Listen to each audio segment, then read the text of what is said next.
Welcome, folks. I'd like to thank you all for joining us tonight for the first installment of the Foundation for Individual Rights and Education's FIRE debates.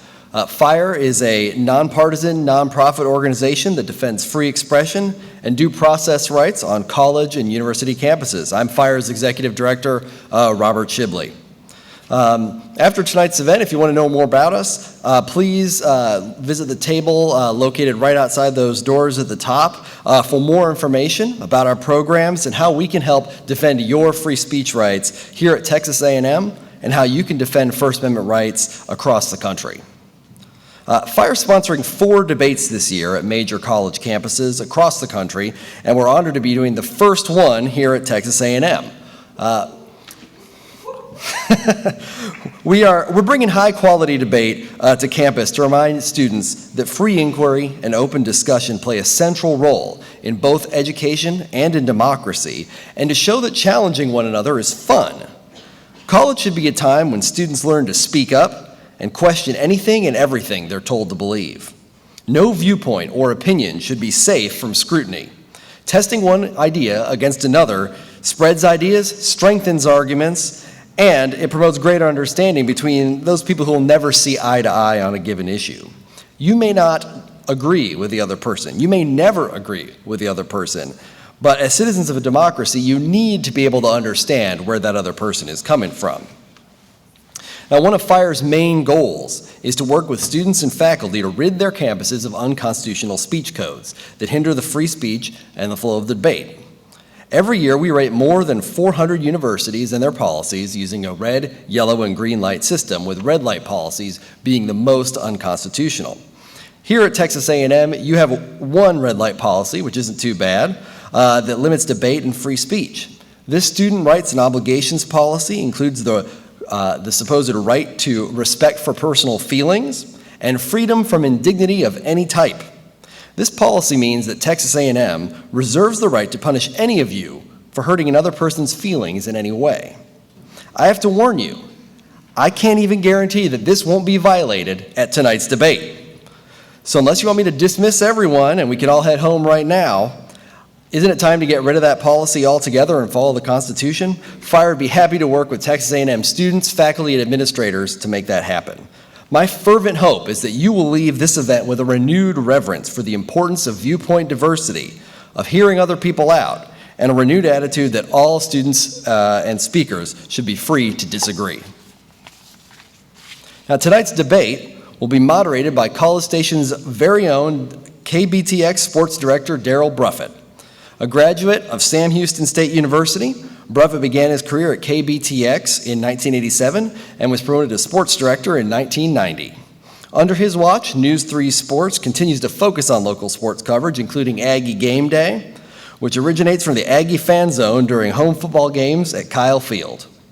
KBTX has been awarded multiple Telly Awards for excellence in broadcasting for Aggie Game Day.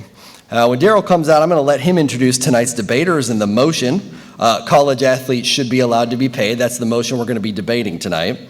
And I hope you're all excited to hear what should be a very lively debate between the NCAA's Oliver Luck and ESPN's Jay Bilas. Before we begin, I'd also like to thank the Aggie Agora for all they did to help make this event happen. I speak for all of FIRE when I say this event would not be possible without your partnership and your commitment to creating a critical, engaged citizenry here at A&M. While I do hope that you pay close attention to our debaters here tonight, if you do post on social media during the duration of the debate, please use the hashtag FIREDebates. I think we've got it up there. And now, without further ado, I'd like to introduce Daryl Bruffett.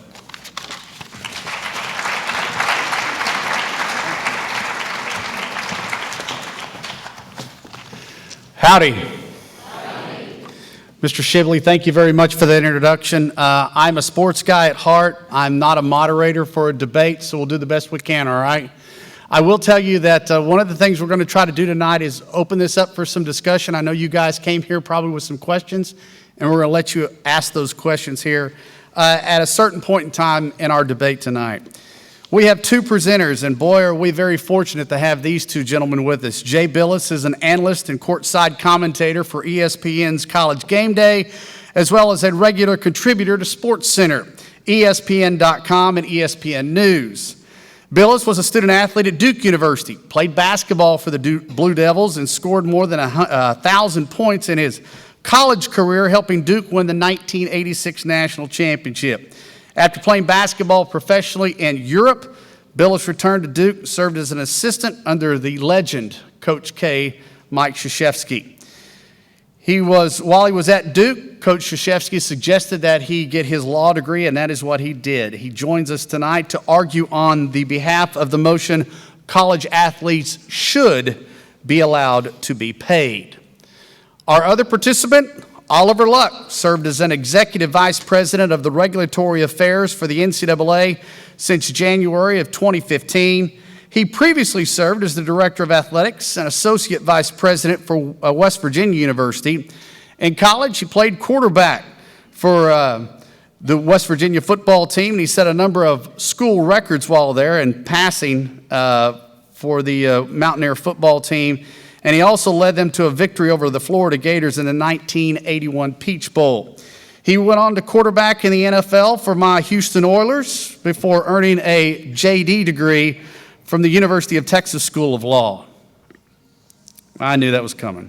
Luck eventually made his way to NFL Europe, where he served as the general manager and vice president for the organization, and then the president. Tonight he will be arguing against the motion that college athletes should be allowed to be paid. Please, a round of applause for Jay Bilas and Oliver Luck.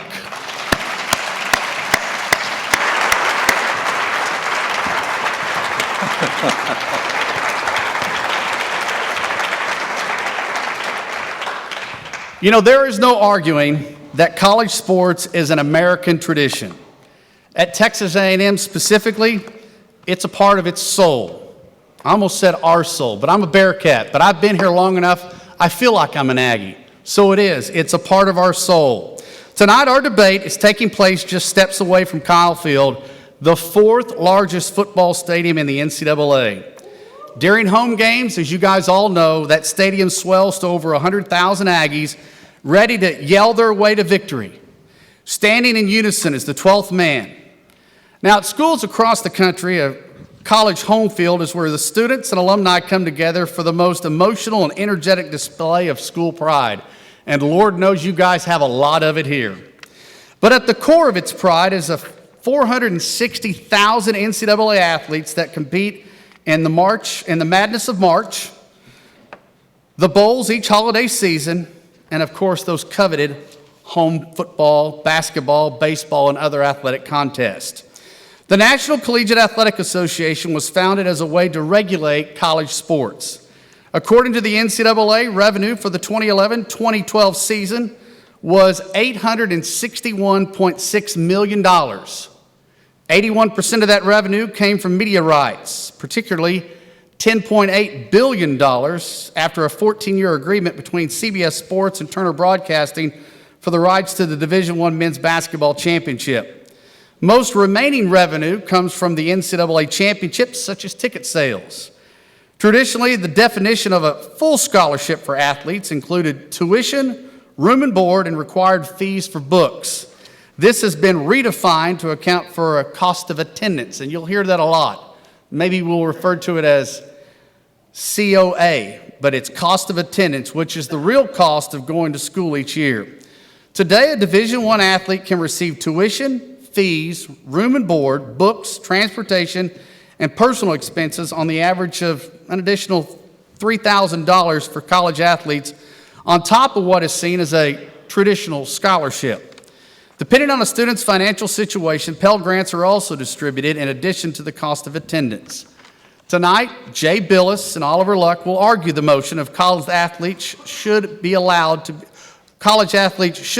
be paid. The debate will have 3 rounds. We're going to start with opening statements from the affirmative, 7 minutes for each one. Then we'll go into an opening round, which is where we'll moderate and we'll allow you guys to ask some questions later on. And then we'll have closing arguments. We're going to start with Mr. Bilas. You may make your opening statement. Well, Daryl, thank you, and thank you for having both Oliver and me to this very interesting debate. This is my first Oxford-style debate. When I debate with my wife, I don't get 7 minutes, and there's no rebuttal time, and I get outvoted 1-0 every time. Daryl set up some discussion with regard to revenues. The revenues were only for the NCAA basketball tournament. So the $800-some million generated this year, that's just for the tournament. That doesn't take into account conference deals for media rights, television. That doesn't take into account the billions of dollars in licensing that come in every year. Essentially, what I want to start with is the idea that this is not a discussion about what college sports should be. It's not a discussion about what college sports was meant to be. We need to start with what the reality of what college sports is. It is a multi-billion-dollar industry in which every person is allowed to bargain for their fair market value except for the athlete. This isn't amateur. It's professional in every way except for the way the athlete is treated. It's a commercial enterprise where all the entities, all the member institutions of the NCAA compete with each other in the marketplace except for the revenue-driving players. There's no competition there. There's a price fixing in the NCAA system which limits the athlete to a scholarship only. And that scholarship amount is paid from the school to the school. So think about what the school is out there. It's out nothing. It pays itself for that scholarship amount. So all the school is out is the opportunity cost of having a quote-unquote paying student in that seat that's taken up by the athlete. I can guarantee you if the schools could make more by having a paying student in that seat, they would certainly do that. So I think if you look at this closely, even if you don't look at it closely, it's indistinguishable as an enterprise from any professional league except that the compensation allowed to an athlete in college is capped at expenses. The commercialization is the same, the revenue model is the same, you have the same dynamic ticket pricing, all the same things. And in fact, if you talk to most people in the NBA, the NFL, what they'll say is college athletics behaves just like we do. They've hired a lot of the same people. It's amazing how similar that it has become. Money and education are not mutually exclusive. Let me say that again. Money and education are not mutually exclusive. And how do we know this? How is that proven? It's proven by the fact that no other student is limited in what he or she can accept and still be a student in good standing. So there's no amateurism rules for any other student, just an athlete. We have professional athletes that are playing college sports right now, and there's no issue with it.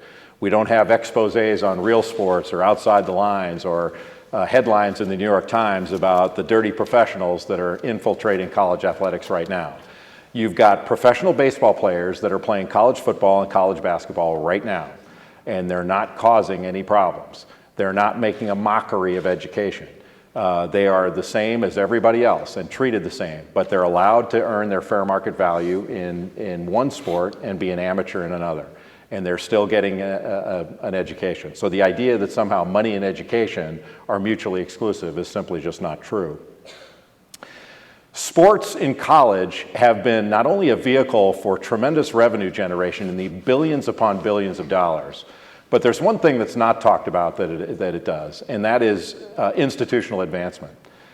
All of these schools are using athletics in order to increase their enrollment, increase the number of applicants. They can get a better cut of students, then they're attracting better professors. They rise up in the U.S. News and World Report rankings.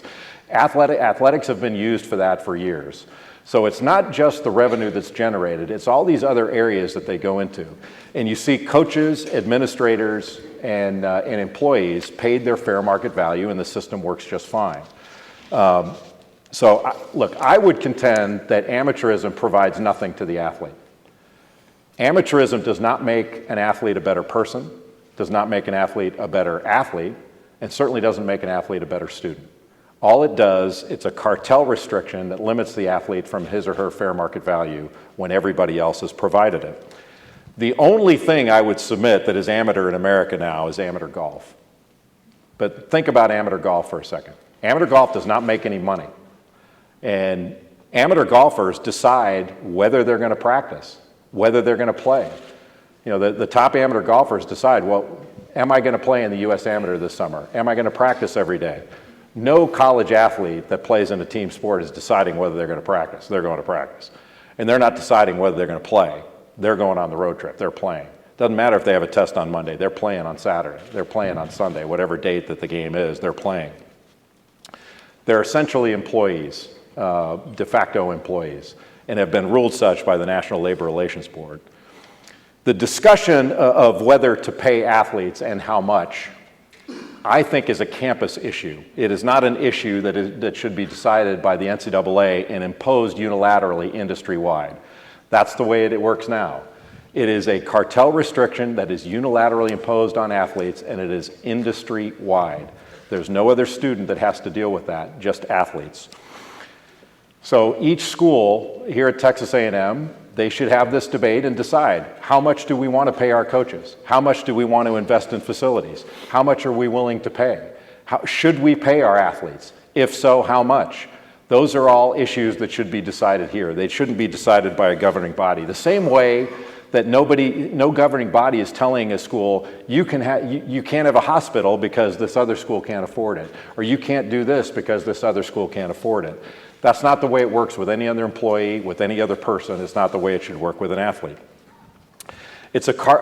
I think a cartel restriction on players only, when billions of dollars are being made, is wrong to the point of being immoral. Athletes are not mistreated, but they are exploited. Anytime that you are making money off another, while at the same time restricting that person from making money, you are by definition exploiting that person. And that's what's going on in college athletics right now. But there's a difference between being mistreated and being exploited. Athletes are exploited, they are not mistreated. Mr. Bilas, that's 7 minutes. That's 7? Sorry. Thank you. I thought it was 6.5. All right, Mr. Luck, would you like to respond to that, please, sir? Yes, I would. Thank you, Daryl, and Jay, it's a pleasure to be up here with you, and howdy, Gig'em, whoop! So I got that out of the way. So I don't believe that college athletes should be paid. Unlike Jay, and I have the utmost respect for Jay and his talents and the skill that he had as a basketball player at a great school, Duke, but unlike Jay, I believe that paying professional athletes is antithetical to the educational model that exists in this country, the 1,100 institutions that make up the NCAA. I believe it would be a bad mistake to have or to create on campus an employer-employee relationship with student athletes. That is a relationship that I don't believe has any role on campus. Right now we have a student-teacher or a student-coach relationship, student-mentor. I believe going down the path of an employer-employee relationship would be a mistake. We have a difficult time with students who are athletes and students who are non-athletes emphasizing to those students how important an education can be, right? It's very difficult for many young folks to realize that 4 or 5 or 6 years or perhaps even longer is a worthwhile investment in education because you don't immediately see the payback. So I believe that with the difficulty we have convincing folks of deferring their gratification by getting an education, it would be even more difficult if we had paid employees playing football or basketball or volleyball or whatever sport would need to be the case. Now, there are students who are great athletes who come out of high school who may not be interested in an education, and that's fine. They may want to pursue professional sports. Jay played professionally basketball. I played football professionally. We certainly benefited from our college coaching, but many students aren't interested. Well, there are options, and legitimate options. There's the D-League if you're a basketball player. If you're a baseball player, there's been the minor leagues for a long, long time, for over a century. If you are a soccer player, you can go play in MLS when you're 18, or go play in the North American Soccer League or the United Soccer League.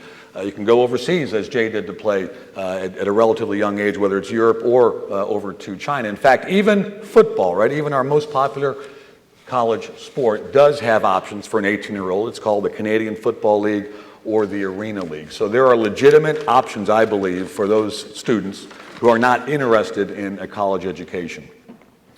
I would also not support what many folks call the Olympic model, which is a model which would allow students to use their position or their status as athletes to earn third-party revenue from companies or individuals. That's been discussed. It was a model the Olympics has gone to, but the Olympic model doesn't have an educational component. Most Olympic athletes are not students. Many are. There's some on campus. For example, the great Aggie track team, I'm sure, has lots of Olympians in a big hall of medals every year.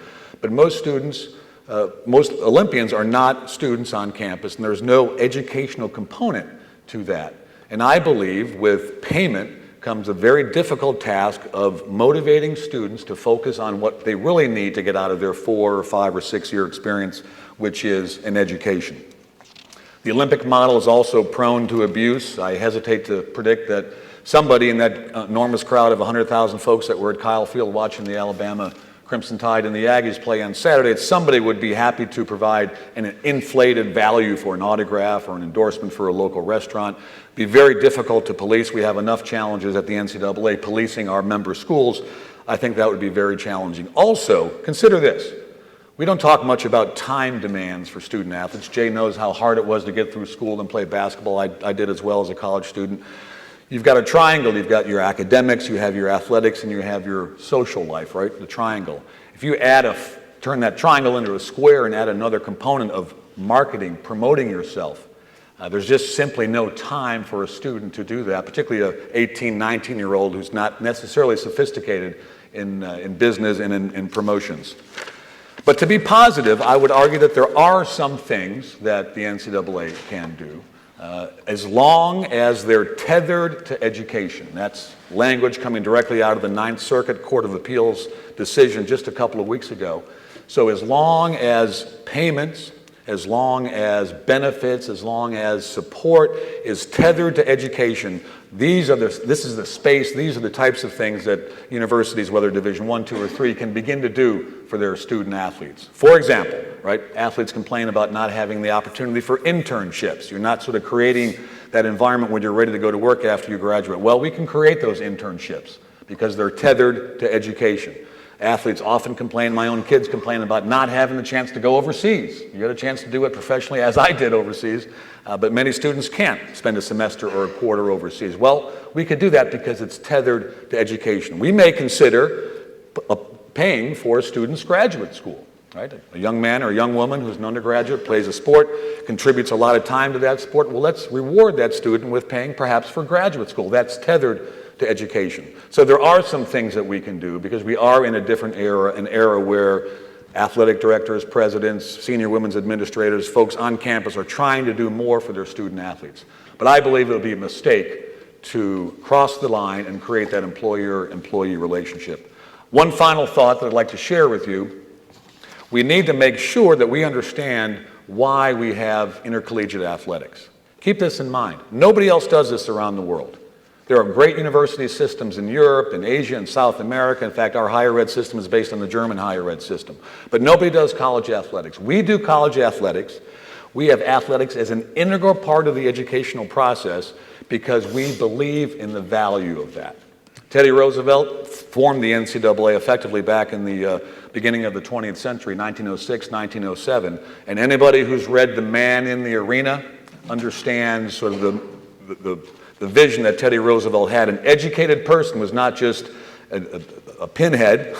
An educated person was someone who enjoyed competition, was out there. Teddy Roosevelt himself was a relatively sickly young man, went out to the Dakotas and chopped wood and wrestled steer and really developed his competitive side and his physical side. And that's become an integral part of what we do. Teddy Roosevelt gave the speech, The Man in the Arena, at the Sorbonne in Paris to emphasize American exceptionalism in the fact that we have the best higher ed system in the world, but we also ask of many of our student athletes, we ask them to be active, to learn competition, to learn the values of persistence and teamwork and discipline and all those values that we create. Final thought to Jay's, I'll begin the rebuttal real quickly if I could. We do have student athletes who are involved with earning revenue on the side, playing piano at a nightclub or whatever it may be. The big distinction there is we don't organize competitions for those student athletes. We are very adamant about saying that we want students to be competing against other students, and not students to be competing against professionals or folks that are earning some sort of a salary. All right, that'll take care of our opening statements. Now, I'd like to know, how many student athletes are in attendance tonight? Could you guys hold your hands up, or maybe if you could stand up, because it's kind of hard to see here. We'll make you stand up and show yourself. Okay. Are most of you, I'm going to guess, track, swimming, tennis, maybe, something like that? Okay. All right. My first question, I guess, is going to be, and you guys, thank you guys for coming tonight. We appreciate you being here. Jay, I'm going to ask you, do you feel like if we pay student athletes, are we basically putting them in a position to where maybe they may be looked at as different than the normal student?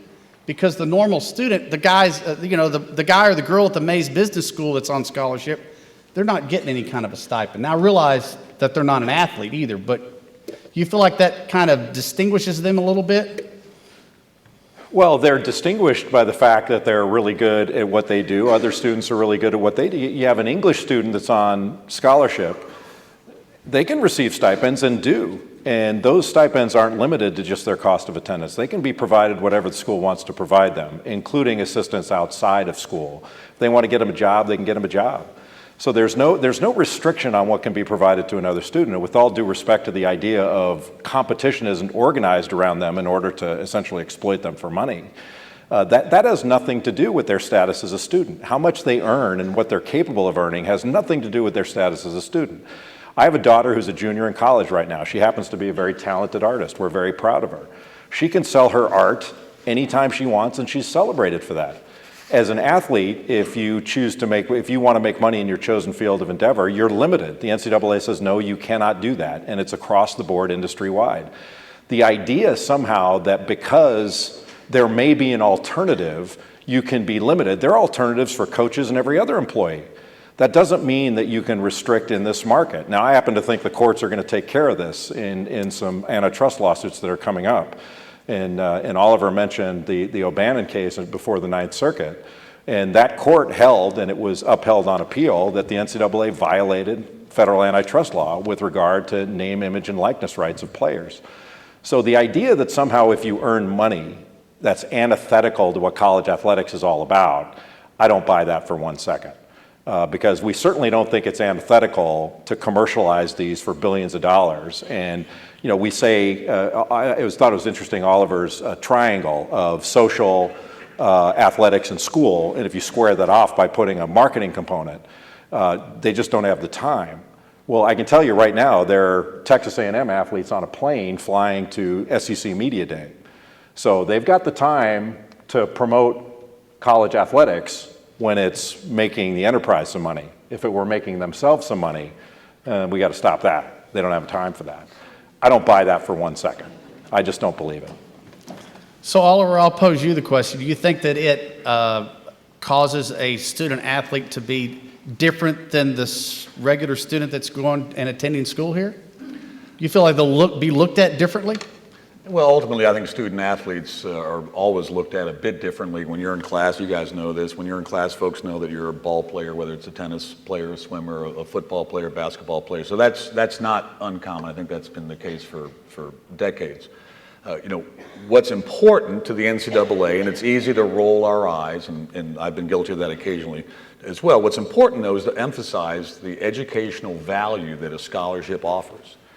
We have so many first-generation family members going to college on athletic scholarships. Jay mentioned that universities, our athletic departments are responsible for paying the school, paying themselves effectively. I can tell you, as an AD at West Virginia, my alma mater, I wrote a check every year for $9 million. $9 million and turned it over to my central administration for the value of all the athletic scholarships. That was money that we raised. So there's a transfer that's taking place, but what's important is the educational value. And I think where Jay and I differ, and I certainly respect his opinion, is that in my mind, college athletics, the opportunity to go out and earn money would distract in a very significant way students from pursuing what they really need to pursue, which is their education. There's plenty of time to earn dollars, plenty of time to earn money, and if a student is dead set on doing that, he or she can make that decision to go leave early, play professionally perhaps, or whatever it may be. So the value that we need to focus on, and I think we've done a relatively good job, and there are exceptions, right? We've got 460,000 student athletes, as Darrell mentioned, so you got some folks who are going to slip through the cracks. But what we need to emphasize is the value of that education, because that is what is going to make that young man or young woman a success. That is what's going to help close the inequality gap in this country. And our belief, from talking to college presidents and athletic directors and virtually anybody in our business, the folks believe that having the opportunity to go out and do an autograph signing or go do an endorsement or whatever it may be really distracts that young person from what's really important, which is the educational component. Athletics is important. We were both athletes. I loved playing and enjoyed the competition, but what I took away from my 4 years as a college football player was not how fun it was to play in a game and throw a touchdown pass, but the values that I learned. Most importantly, the value of having almost two avocations at the same time, which is balancing your time. That served me very well in the 30-some years since I've been playing college football. So I think Jay and I just disagree that the educational component in Jay's mind should somehow allow a student to monetize himself or herself. I think in that college space that I certainly, in the NCAA, certainly disagrees. All right, my next question is about Johnny Manziel. You talked about the fact that you have an opportunity to move on. Well, Johnny wins the Heisman as a redshirt freshman. He can't go to the NFL. So, and there was no hotter commodity, I know in College Station, but probably in the nation, than Johnny was in his number 2. It seems as though he was somewhat handcuffed to not having the ability to basically strike while the iron is hot and try to make some money, try to, I guess, work on his brand, or I don't want to say image because that wasn't really good, but to work on his brand a little bit.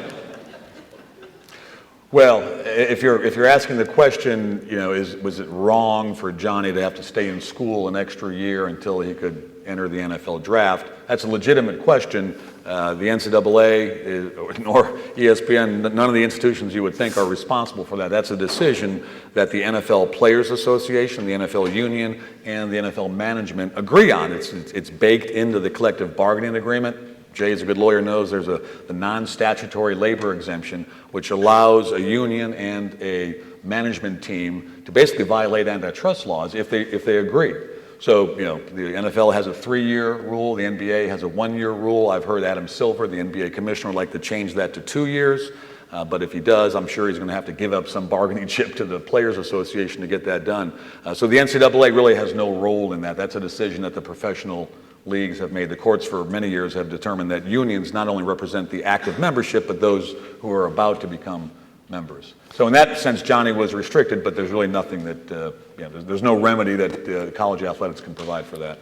Then he was also restricted from the standpoint that he wasn't allowed to do endorsements or do things like that, but yet I guess I've been here since 1987, and I never saw Texas A&M sell a number 2 jersey until 2012 rolled around, and they sold a bunch of number 2 jerseys, and it just seems like it was not a coincidence. I mean, they were able to basically, seems like, profit on his success on the field, but Johnny wasn't able to do that. Sure, the university was able to do that, and historically, jerseys have been sold for a long, long time. And as the student athletes here know, keep in mind, that revenue that's generated, and Jay's absolutely right, it is a big business. There's lots of money that's being generated. That revenue that's generated is used to pay for all of those sports that don't really pay for themselves. Historically, on most campuses, if there's a football program, it pays for itself somewhat. Men's basketball tends to pay for itself. There are some exceptions beyond that, maybe some baseball teams in the southern part of the country, perhaps even here in Aggieland, but otherwise, all of the other sports, the Olympic sports, whether it's a crew team, a tennis team, a swim team, a soccer team, are all sports that don't generate the revenue to cover their costs. So that money is really used. It's a lousy business model in a sense, right? If General Electric had 18 divisions and only 2 of them were profitable, they probably wouldn't keep those other 16 for very long. But we believe that there's some solidarity on campus amongst athletes, that it's important to have broad-based programming, that tennis players and soccer players are every bit as important as our revenue athletes. And in that sense, the schools, in fact, have historically generated the revenue to support the other sports. Now, I will say the NCAA also sold jerseys, right? Jay did a very good job, I think, of figuring that out at some point. I forget exactly when it was, a couple of years ago. And to be fair, the NCAA took that down off their website and I think realized that that wasn't what they should have been doing. But it's important to keep in mind that as an athletic director, Eric Hyman here, who does a marvelous job for Aggieland, you've got to juggle a lot, and you've got to find that revenue to support a lot of the Olympic sports that very well may not be supported by the university, but for the revenue that comes in from the football and basketball programs. Jay, cost of attendance, is that a step in the right direction, you feel, or should there be more?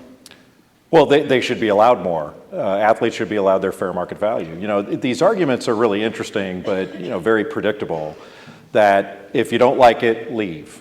That's sort of what the NCAA has said forever, that go be a pro if you don't like this, it's a false choice. It's something that's said to no other person. The fact that there are alternatives for coaches too. You could say, so by that standard, could we say to coaches, well, listen, if you want to go coach in the NBA, that's fine, but if you're going to coach in college, we're going to restrict everybody to their expenses only, or every coach is going to be limited to $30,000 a year, and that's it, because this is about education. Well, that would be a violation of antitrust law, and it has been. Any time that the NCAA has tried to restrict what a coach can make, they were slapped down in the restricted earnings case 25 years ago, whatever it was, in the early 90s. I happen to think that the courts are headed that way with regard to athletes. I don't think that we should go down that road. I think the NCAA should do it themselves. But somehow the idea that this is about education and providing money limits the educational value, I don't think is true. If the deal is so great for an athlete, let the deal stand on its own in the marketplace.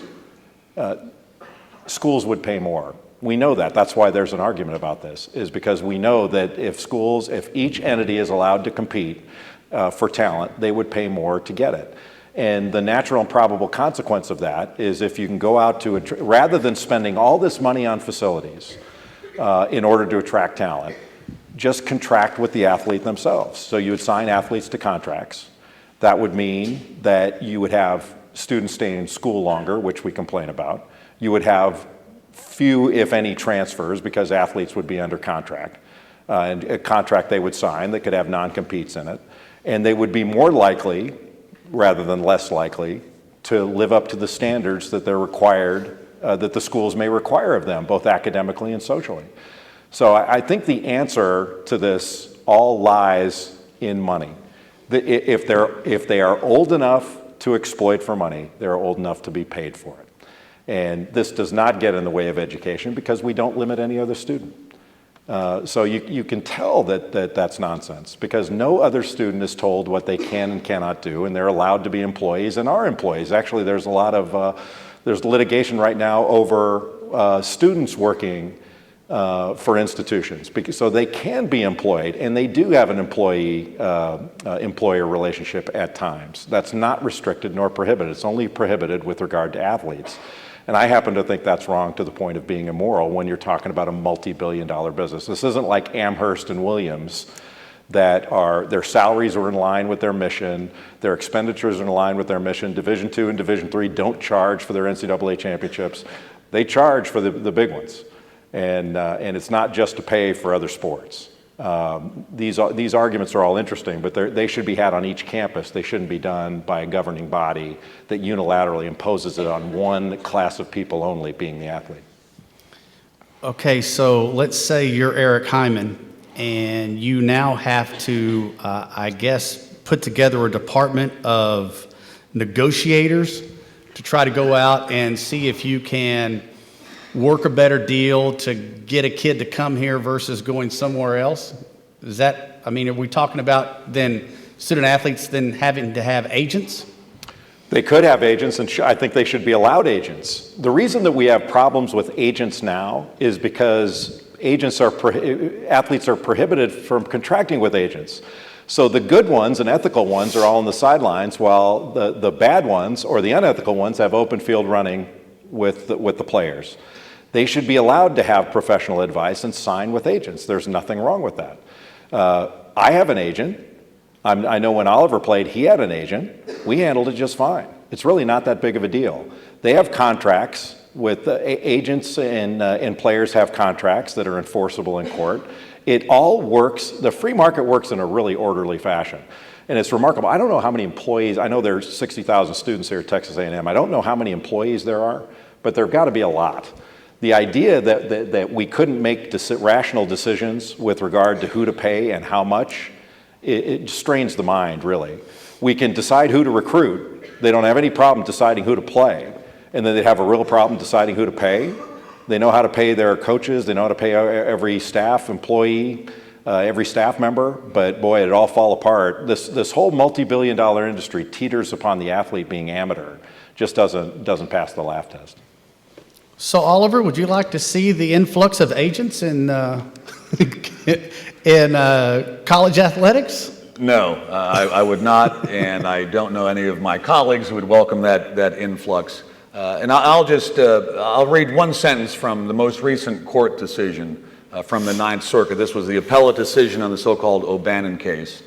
For those of you following at home, on page 61 of your opinion, quote, "The difference between offering student athletes education-related compensation and offering them cash sums untethered to educational expenses is not minor, semicolon, it is a quantum leap," end quote. That's the Ninth Circuit. So historically, this notion of amateurism has received deference from the courts. Amateurism is not professional sports.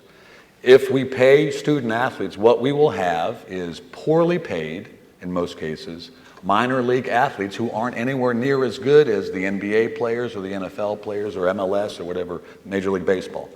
So I would not want to see agents involved. That would fundamentally change, along with payments, would fundamentally change what college athletics is. It's incredibly popular. TV ratings are strong on Jay's network. I was fortunate enough to serve in the first college football playoff selection committee. We had 2 semifinals and a final. The television numbers, right, the TV ratings, the eyeballs, set 3 records for cable TV viewing. So incredibly popular. What the Aggies are doing, beautiful renovated Kyle Field, right, a lot of support. So it's a very, very strong industry. But it's strong, I believe, because we've kept our traditions and we've changed some of the strict rules about amateurism. This was mentioned earlier. Used to be room books, board, tuition, fees. Just this past January at the NCAA convention, we added full cost of attendance. I'm not sure what the number is here on campus. I imagine it's $3,000, $4,000. That's cash going to a student athlete. There are emergency funds that can be used for student athletes, as Daryl mentioned. Depending on a student athlete's socioeconomic status, then there's Pell Grants up to $5,800 a year. So our health care has improved for student athletes. We've deregulated nutrition. We can hang a bag of oats around Aggie lineman's neck to make sure he's feeding constantly so he doesn't go to bed hungry, which was a complaint that I think legitimately some student athletes may have had. So we have changed. The NCAA is entering slowly but surely a new era of focusing on the student health and welfare of our kids. But I think all of us draw the line, and we fundamentally disagree with Jay. We draw the line at creating the employer-employee relationship. Anybody who owns a small business or works for a medium-sized or large business can play out the scenario of having 460 student athletes, for example, on the A&M campus or in the West Virginia campus, along with agents. I don't think that's a vision that really corresponds to, again, the educational value that we have at our universities and colleges. If I could respond to that. Yes, sir. I think the idea about sort of if we pay them, they're no longer amateur. And they're amateur because we don't pay them is circular in the same way that one would say, well, why is he in prison? Well, because he's a prisoner. Well, why is he a prisoner? Well, because he's in prison. So if we let him out of prison, then he's no longer a prisoner. It doesn't kind of get at the underlying issue, and that is, well, why do we require them to be amateur? Like what's the value? And it has nothing to do with education, because the educational value of competing in athletics doesn't begin when you matriculate to college and end when you leave. There's that same value when you play little league sports, high school sports, professional sports.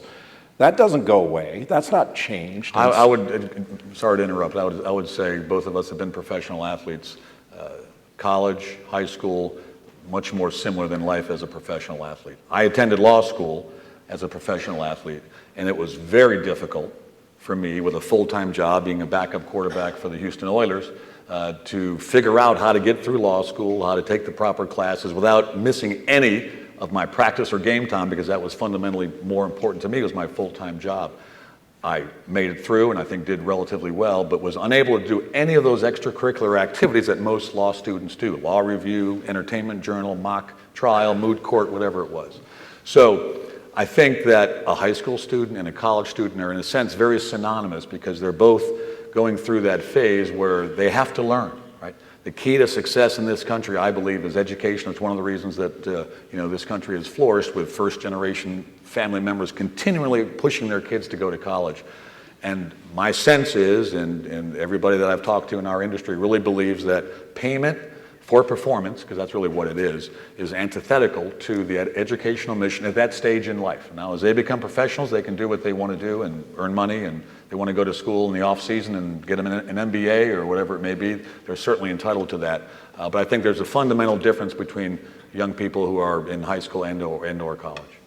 Yeah, the fundamental difference is you've just chosen not to pay them. There'd be no difference if they were allowed pay, because that you found it difficult doesn't mean that everybody should be restricted. If you chose not to accept your compensation to make it easier to be a law student, that's fine.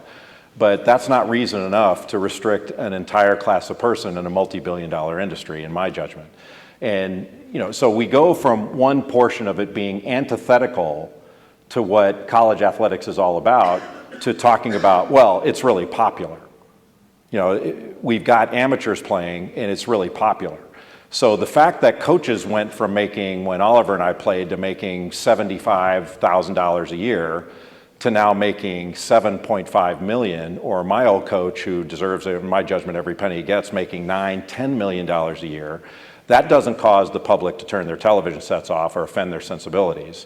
But what we say is the person that we've never provided anything more than their expenses, and we're only providing a little bit more now because we see a train coming at us in litigation, we'll say, well, boy, if we give them more, then all of a sudden the goose that laid the golden egg is going to be killed, and dogs and cats are going to be living together. Nobody's going to watch anymore, and this multi-billion-dollar industry is going to cease to be.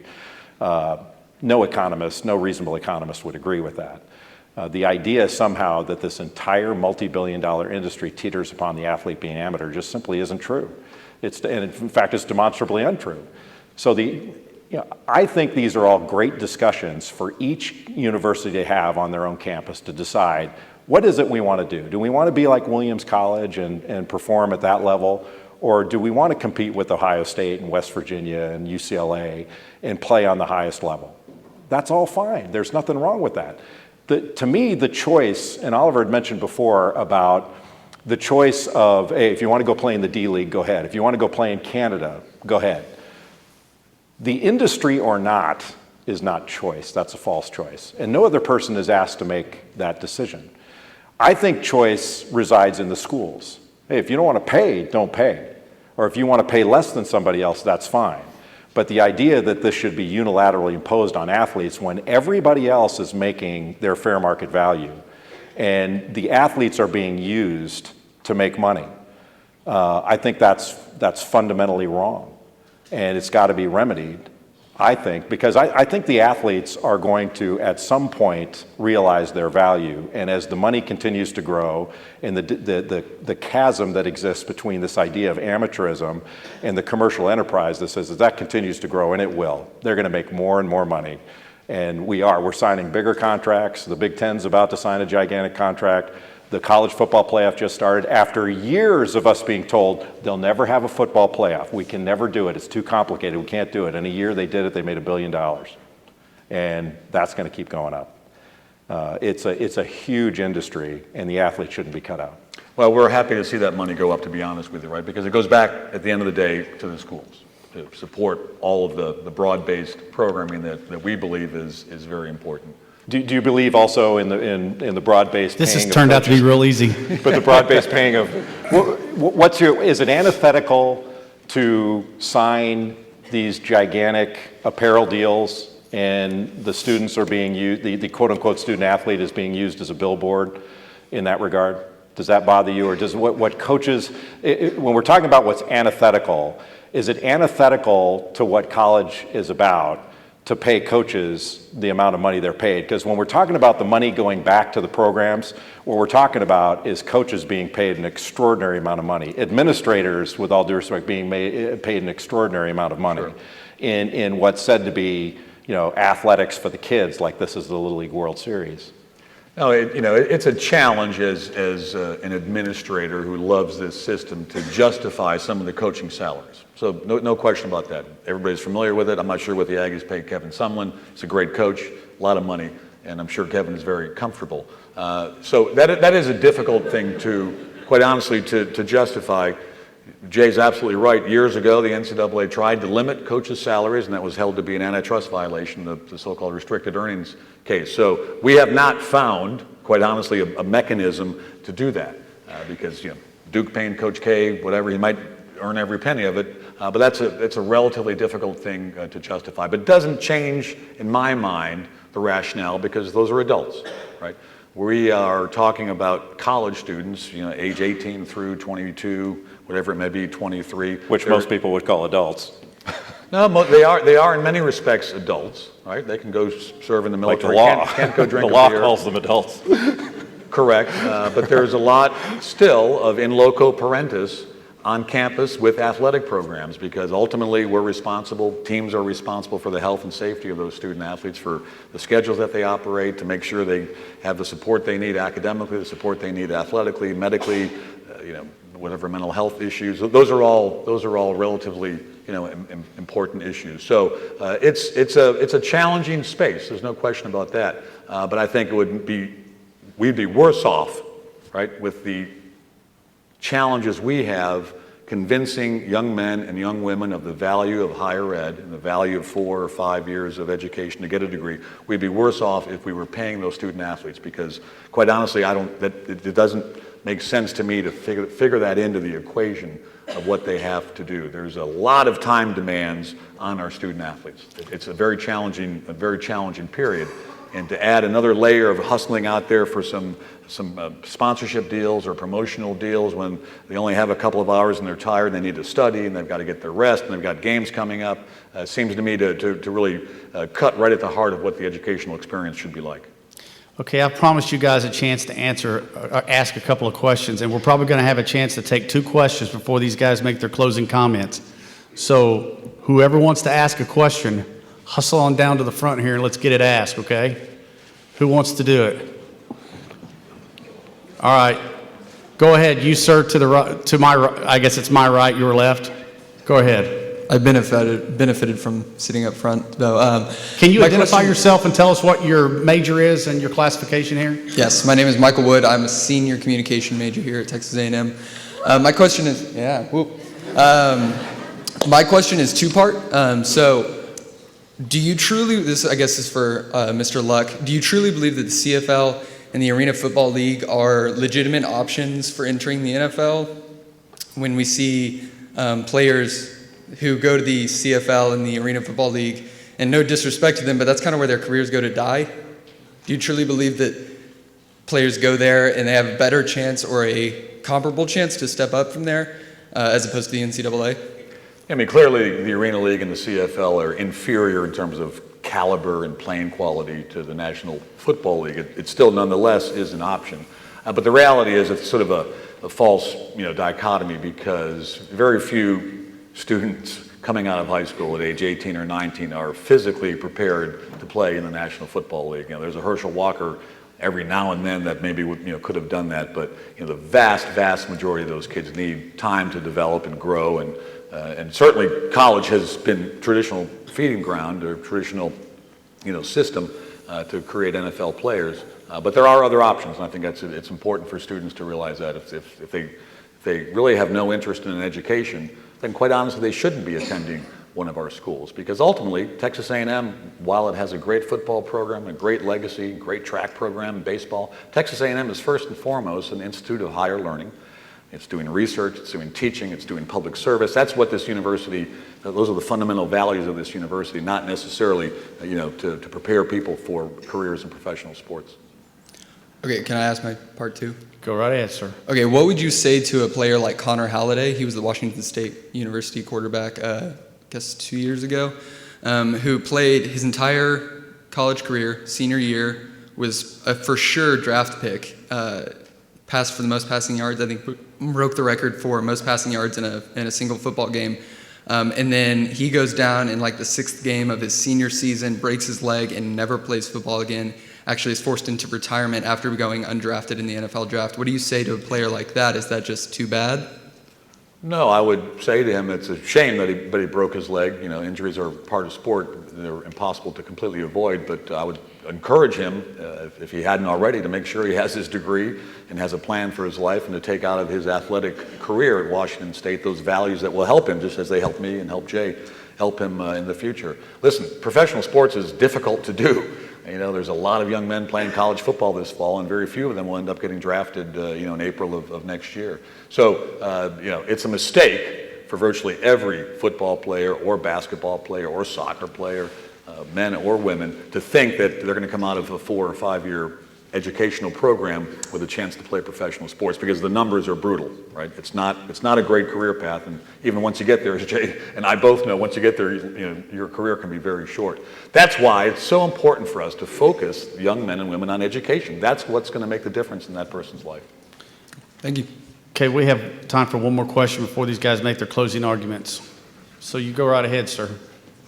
Howdy, my name is Jonathan Weeks. I'm a junior sports management major here at Texas A&M. This is a question for Mr. Bilas. You keep talking about the market value of the players, but let's just say hypothetically, the numbers haven't been written down yet, but a college football team has 10 players that have a market value above the value of their adjusted scholarship. Baseball team has 5, basketball team has 3 or 4, et cetera. How do you go about paying players whose market value is not higher than their scholarship? And then also, how do you go about paying players whose market value increases while in college if the college programs have sole discretion over the value of their contracts? And do you propose a cap or unlimited? First, if you had a cap, it would have to be collectively bargained. You wouldn't be able to unilaterally impose a cap.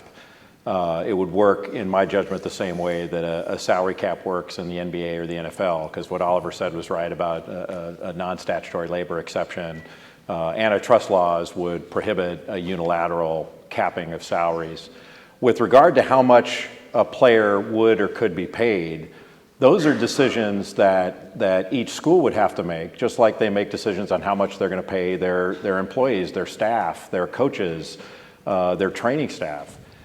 First of all, the value that they have, the scholarship, that's the least the players are worth, because the schools can offer less than that now. There's a ceiling, there's no floor. They don't have to give them anything.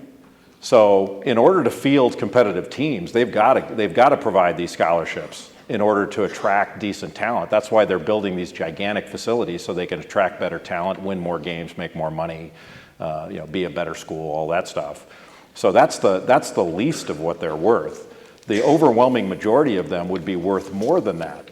And so that's kind of one of the specious arguments that the NCAA makes in this, is that, well, only 2% of them are going to be NFL stars or NBA stars, therefore they're not worth anything. That's ridiculous. This is a multi-billion-dollar industry. You can make the same argument economically with regard to coaches. Say only a very small percentage of college football and college basketball coaches will ever coach in the NFL or the NBA, therefore they're not worth that much. They're worth a ton, because and they're judged and rewarded, compensated based upon revenues generated. So the idea somehow that the players don't have value is ridiculous, and no reasonable economist would agree with that. And I kind of take issue with the idea that, hey, if you don't believe in education, if you want to be paid, you don't believe in education. I don't buy that for 1 second. It's like I said before, education and money are not mutually exclusive.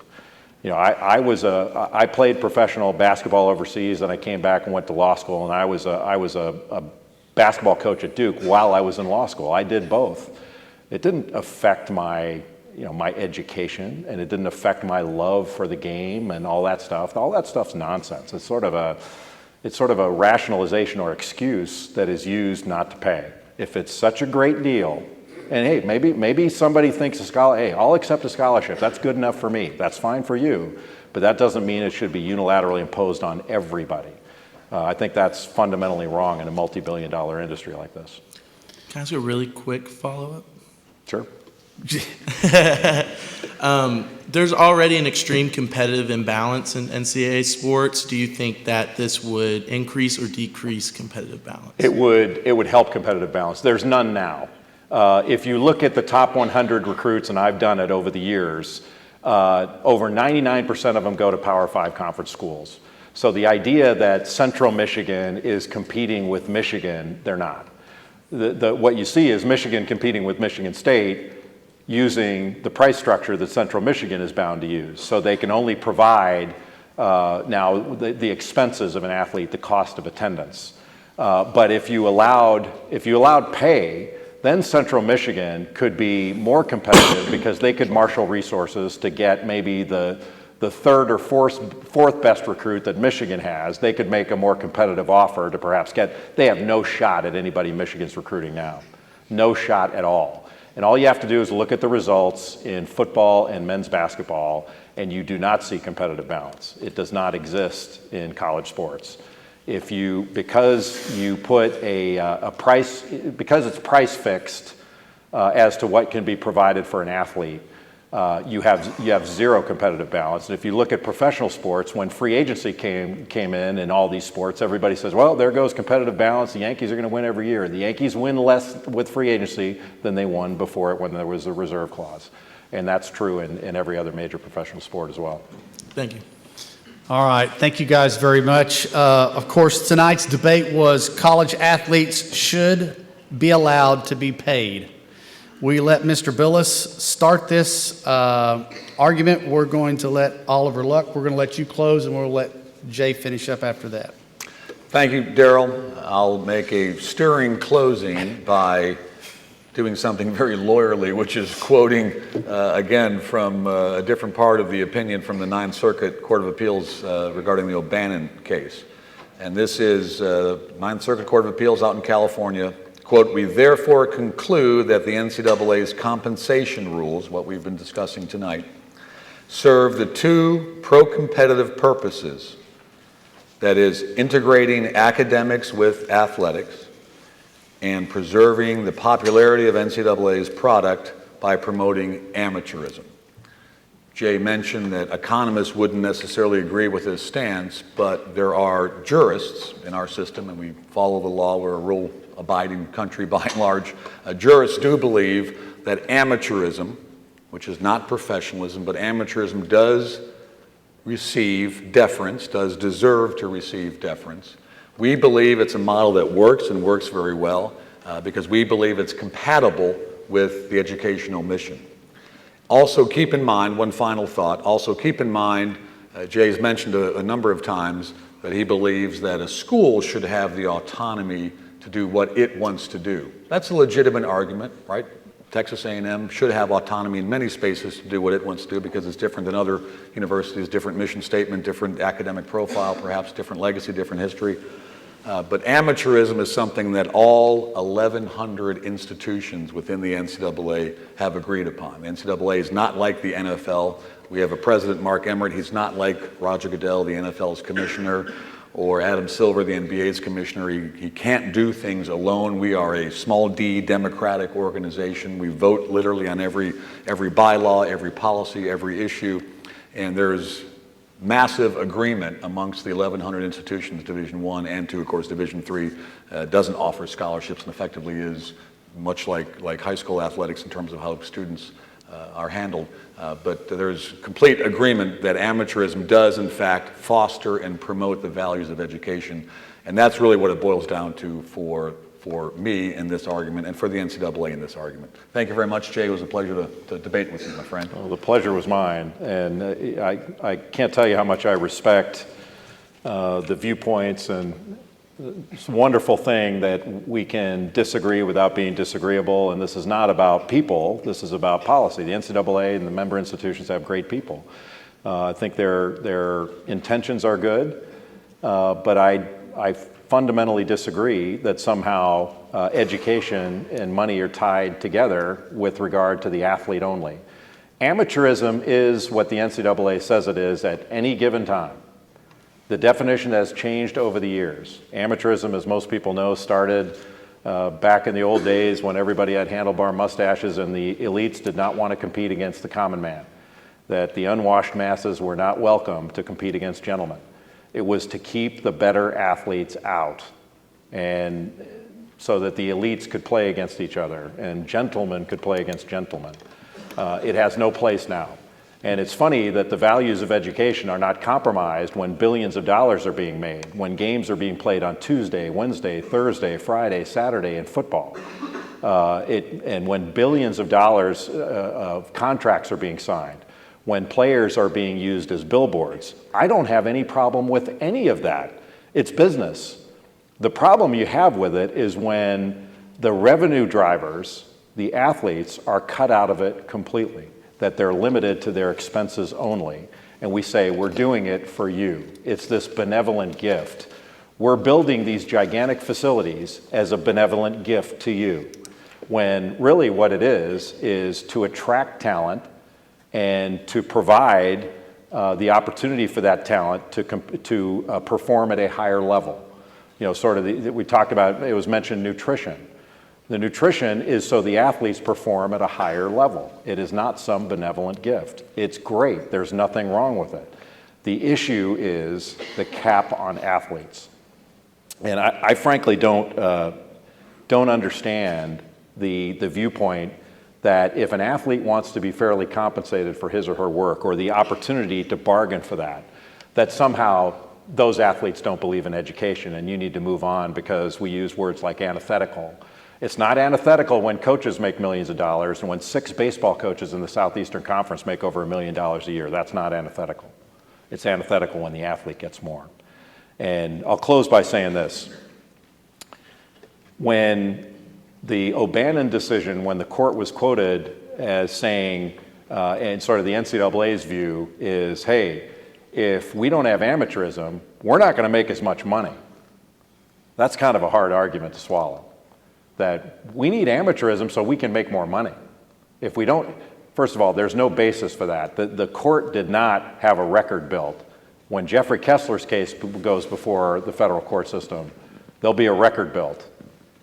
There is no way that people watch college sports because of amateurism. It's just not true. And it's not the way it's happening, because as salaries have gone up, people have not turned away from it. And they will not turn away from it if the athlete gets more than a scholarship. They're not turning away from it when a stipend's provided. They're not turning away from it, period. There's nothing wrong with college sports, it's great. But there's nothing wrong with the athletes getting more, and they should be allowed to bargain for it just like everybody else, including every other student.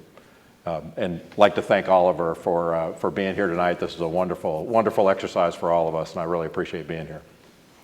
All right, Oliver, I apologize. I let him go about 40 seconds longer than he was allotted. No worries. All right. On behalf of Richard Shibley and Fire, it was my honor to moderate this, or to try to head this in some kind of direction. You know, what a thrill it was for us at Texas A&M to have Jay Bilas and Oliver Luck on campus tonight. Let's show our appreciation.